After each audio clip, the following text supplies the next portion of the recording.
In the motion editor, you can actually add and remove property keyframes pretty easily. In this movie, we'll look at just how to do that.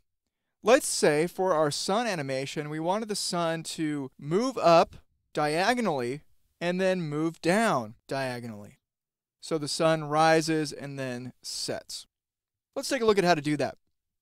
I'll select my animation in the timeline, and then go to the motion editor panel. I'll expand the panel. And then I'm going to press my keyboard shortcut Command or Control 2 to zoom out. So the first thing I want to do is adjust the X property of my animation. So I'm going to move to the last frame of the animation by selecting the property keyframe in the motion editor. And then I'm going to click and drag the X slider to move the sun to the right. So now when I preview the animation, the sun moves diagonally. Then I'll make the sun hold for a little bit and then go back down to the right. To make it hold, I'll move the playhead a little bit to the right, and then I'll insert a property keyframe by clicking the Insert Property Keyframe button. That's the diamond in between the two arrows right before the frames start in the motion editor. So it could be an empty diamond. So when you click the button, Flash will actually create the property keyframe. So I'm going to click that button.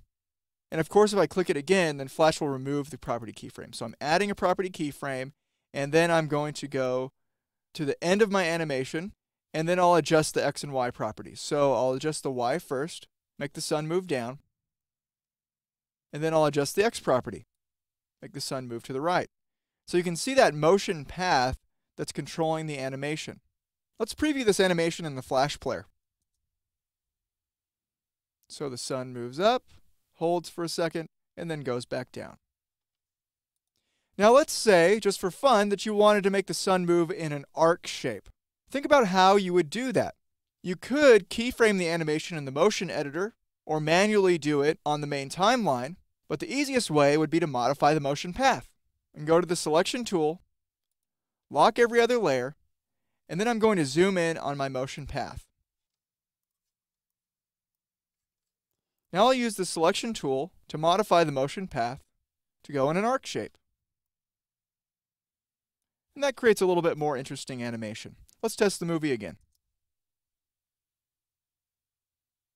So the sun goes up and then goes back down. So using the motion editor, you can add or remove property keyframes and modify your animations however you'd like.